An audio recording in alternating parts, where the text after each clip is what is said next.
Welcome to Rock the Crown. Hello, Crown Nation. Today's episode, we're going to be talking about notable women in history. And we're asking the question, who are the notable women in history and why are they important? Yes. So, what about the world's richest black women? Well, you know, Terry, they say that money is power. And talking about the two richest black women in America, we want to start off, not in America, I'm saying the world. We want to start off with... Well, we definitely know about one that's very well known, Oprah Winfrey. Hey. She's sitting at $2.5 billion.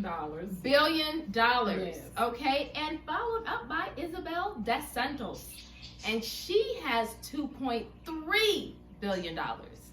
And speaking of Oprah and Isabel, for the last 2 years, they both have been battling back and forth with who's first and who's second. And Oprah, I'm sure she went to Weight Watchers and like, I need to make some more money. Okay?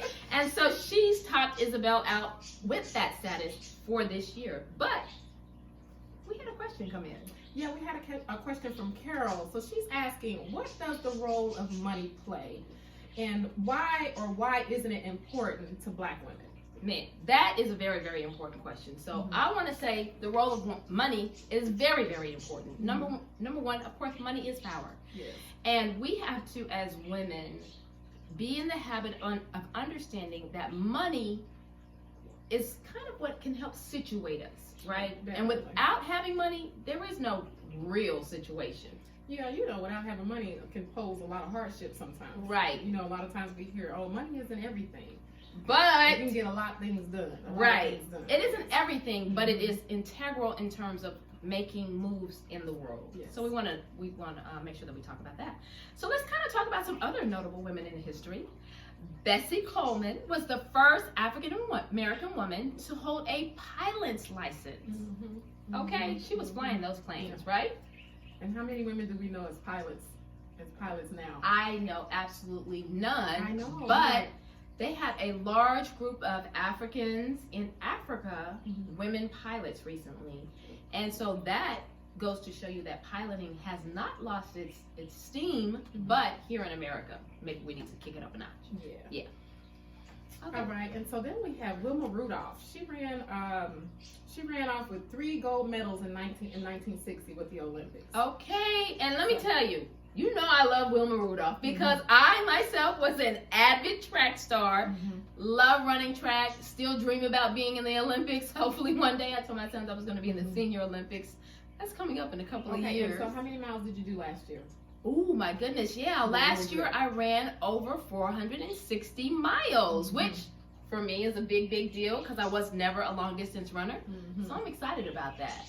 Yeah, she does it with her eyes closed now. Yeah, and hoping to really double that amount for 2020. Awesome sauce. All right, who do we have next? We have Miss Shirley Chisholm. And we know that Shirley made political history as the first black woman elected to the U.S. Congress. Why is that so important? Politics.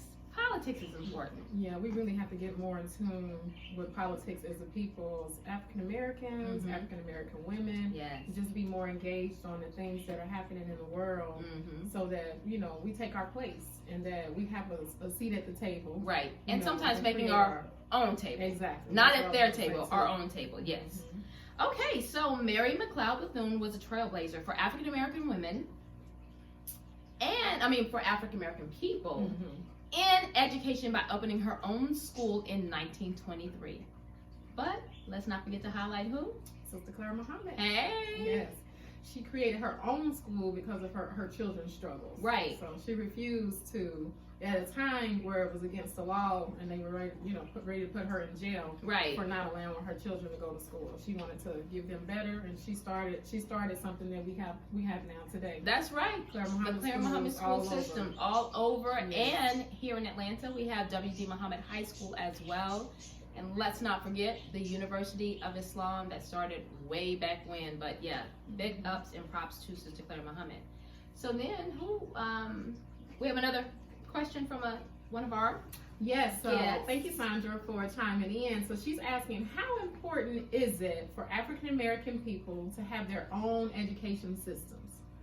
So we know just firsthand, but you know, as she mentioned, Sister Claire Muhammad School that we have here in Atlanta, we have the primary education to middle school and high school, and I just can't imagine like not having that school. I can't either, especially here in Atlanta. Like Atlanta is the hub of where so much African American Muslim history took place.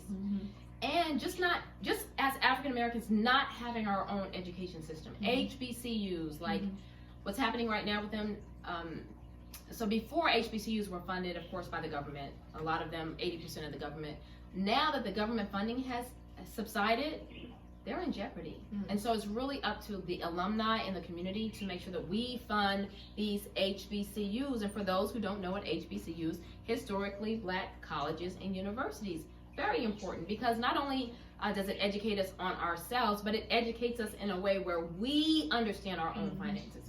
We understand our own sociology. We understand our own science, because what's in the world is not made for us. And so we're starting, you know, when you think about starting at the baby phases of pre-K, and even with the young babies, you know, we also have Hodges House Global Learning Center. And they start there very early in age, you know, just at the before crawling phases and up to third grade right now. And so even just having, you know, multiple systems of education, places where your children can go.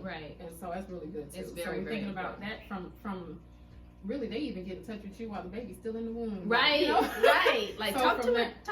Yes. So from that point up until graduating high school and then thinking about the college systems, the HBCUs, like you said, very, very important that we definitely, you know, tie into that system. And not thinking of it as like it's less than. Because we can only make the change if it's up to us. So it's important for that.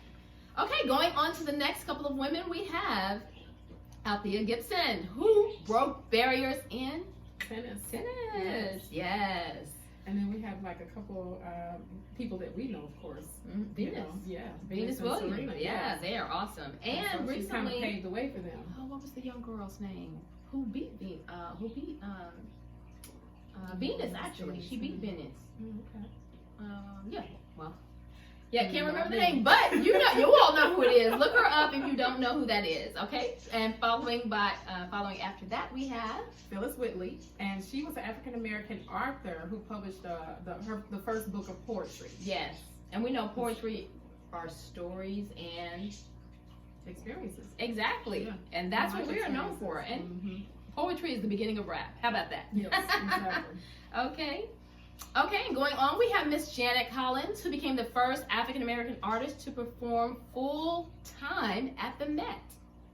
And everybody's like, what is the Met? Met is theater, it's acting, it's important in terms of the industry. And we have another question coming from, looks like Susan. Susan is asking what? Okay, let's see. Is it important for us to see women of color playing roles in the entertainment industry? Of course.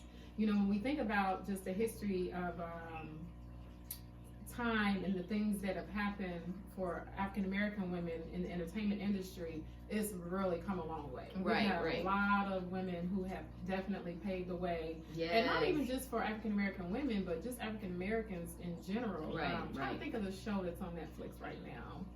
Which one? Ooh, I have to look that up. I'll get back with you on that. But it's really good, and they really kind of tie into, they talk to a lot of the actors and actresses and people in the entertainment industry about just the history of things from the time when we think about us as a people and how we were publicized. You know, and in a kind of a demeaning way. Not kind of, but in a demeaning way. You know, when you think about, you know, painting the black faces, or, you know, being big-lipped or looking like monkeys and this and that, to being able to play different roles that may not necessarily been uplifting for us as a people, you know, and then tying into other things. And so they were saying, you know, just each time in each area just got better and better and better. And so there's still a struggle today, of course, but nothing compared to where they where they not were. At all where it used to be. Where they started. So. And it's important for us to be able to see our own selves. That's also leading back to why some women don't allow for their children or their daughters to play with dolls that are not of their own color or their own race. Because you being able to identify with that as a young person empowers you as you grow older. if all you see is another race, you never think that you have any power. And remembering that, you know, these concepts of black, white, and different races, they do come from adults. But it's part of who you are. And so feeling empowered through that specific race and or culture is important. So being able to see ourselves in a you know, beautiful light on TV, or on the films or whatever, is very, very important for us. Yes. Okay, moving right along. Constance Baker Motley. She had a run-in with discrimination, which led to her basically super inspiring legal career. So if you don't know anything about Constance Baker Motley, make sure that you look her up. And then we have Rebecca Lee Crumpler. She was instrumental in using medical treatment to those who couldn't afford it. Okay. And we know we still need that still today. struggle, yes. So very important. And I know of some people who pretty much open up clinics to try to service people who are in need, who don't have the insurance or the money to be able to get the help that they need, so that they have better health. And shout out to Noor Jahan in Oklahoma for opening up her second clinic. So we hope to come see you in Oklahoma and interview you for this show, girl. Yes, shout out to her. As well as we have Cece, who's here in Atlanta. She opened her own practice. Originally, she was with, I believe, DeKalb Medical or something like that, but she also, Dr. C, opened up her own practice. But we have a lot of African-American women here in Atlanta who have their own medical practices, so shout out to all of you beautiful women out there. So, Naima, tell us just a little bit about the 6888. Ooh, do you all know who the 6888 are? The 6888 was a group of 855 African-American women who really participated in World War II. They were basically asked to pass out the mail. So it was like months and months and months had gone by, and the mail was not being distributed properly to the soldiers. And so they spent months passing out the mail from 1945 to 1946. And they came up with a concept that no mail, that equals low morale. And just them being the black women, the nurturers, the caretakers, it says that those 855 women were the reason that the people, World War II men, were able to excel and basically walk away feeling taken care of because of these 855 black women. All that 800 and something women, that was just done in 1 year. 1 year. Yes, so imagine if we all took on that disposition. That is, of course, natural for us. Our whole community could really change. Just being nurturing and making sure that people had that. And it's just not like, oh, here's your mail, but I'm taking care of you. I'm seeing if you're okay. I'm making sure that you have what you need in order just to keep your morale up. That was starting with family first. You know, you start at home. That's when the charity begins at home. So you think about, you know, husband and wife or your children, things that you want to give them so that, you know, when they come home in those doors that you make them feel, you know, welcome. And then you go out and develop that same relationship within the outer community. And so I think that was pretty much what they were sensing and feeling, being able to have that support system. So shout out to those women. And then we want to go to the Dahomey Amazon women, also known as the women of the women of the recent movie Wakanda. So we saw the group of women in Wakanda, but this story is a true story. It actually comes from the Dahomey women, and they were Amazon women. So the story goes as basically, you know, the French, the British. We know that those stories, they tried to take over a lot of African continents, a lot of African countries, well, the continent of Africa, but a lot of countries in Africa. And during that time, these women were an all-women warrior, and they defeated the French. Warriors. Fearless. They defeated the French, right? The French male army. And so that they wouldn't look bad, they went back and told everyone, oh, they were defeated by these Amazon, German, big women. And so the story to this day is that the French were defeated by the Germans. No, you were defeated by the African women that you knew were Amazons. And the reason they called them Amazons was because they were basically making reference to them being similar to the ancient gods or the ancient goddess, you know, during the time. They were described as that by the ancient Greeks. But fearless fearless women that we know we still have that ability and power. Oh, yeah. Okay. All right. Whether that's business world, anything. Family. Right. You know. Just Amazon you down. And not the company. That's probably where they got it from, right? Okay, and well, we're getting ready to close up this segment. We want to end the segment with brains and beauty. Yes. So thinking about the six women who have won beauty contestants over just in the recent years. Yes, in the recent year. So, oh wow, yeah, 1 year. Yeah, 1 year. Yeah. So believe it or not, we have like 6 women. All African American. Yes. You know. So we have Nia Franklin with Miss America. Yes. 2019. Miss America. Yes. We have Toni Ann Singh, who is Miss World.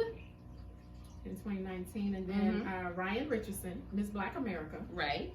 And we have Kaylee Garris, Miss Teen America, or Miss Teen USA. Chesley Price, Miss USA. And then, of course, we have Zozimbi Zunzi, who is Miss Universe. So all 6 of those beautiful women are Black women who currently hold the title. And that's just here in America. But there's one more contestant. Her name is Clemence Botino, who is actually Miss French. She's Miss France, but that's 2020 Miss France, but she is African American. So really, shout out to all 7 of those beautiful women, and of course 6 of those residing here in the United States of America. And remembering that these beauty contests are not just about beauty. That's why we said brains, because not only are these women beautiful, they are full of intelligent thinking. We had Miss Ryan Richardson at the We Buy Black convention this last year. She is so intelligent. When I tell you, when it comes to IT, she knows everything about IT, how to move it, how to shake it. Just phenomenal women. So we're encouraging you to do that. Of course, when they win these pageants, there are different segments of the competition. And so it's not all about what you look like. It's how you present yourself. It's knowledge base. It's gifts and talents that you may have. It's like an overall well-rounded competition for them to be able to view. So when you get that crown, you know you're definitely well worth it. Right. And guess what? We are well-rounded. Yes. Yes. And while we're rounding this up, we want to thank you so much for watching us again on Rock the Crown. Follow us on Facebook. Like us on Facebook also. And don't forget to subscribe to us on YouTube and follow our Instagram channel. We'll see you next time, Crown Nation. All right. Peace.